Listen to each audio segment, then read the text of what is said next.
Sono in Santa Croce davanti alla tomba di Michelangelo Buonarroti, morto a Roma nel 1564. Cosimo I de' Medici volle che il corpo fosse sepolto a Firenze e suo nipote, Leonardo Buonarroti, avrebbe trafugato il corpo di notte in gran segreto, riportandolo a Firenze per poi essere sepolto in Santa Croce. Il progetto del monumento funebre fu opera di Giorgio Vasari, che lo realizzò tra il 1564 e il 1574, con 3 figure femminili piangenti che rappresentano le allegorie della pittura, scultura e architettura. L'emblema delle 3 corone di rami di quercia, mirto e alloro alludono alle 3 arti ed è ancora oggi un simbolo adottato dall'Accademia di Belle Arti del Disegno.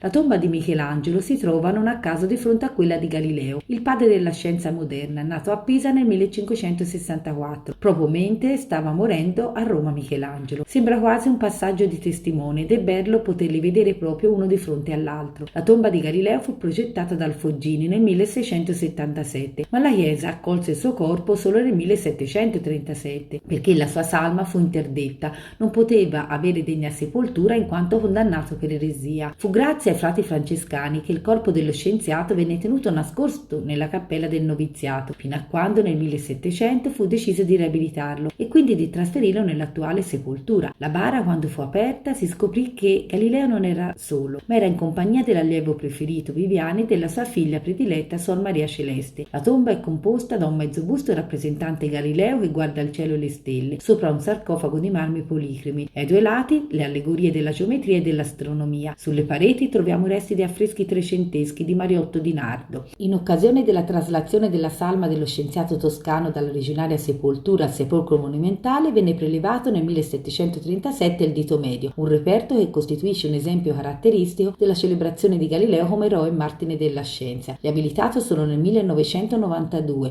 quando 359 anni dopo il processo del 1633 fu annullata la sua condanna.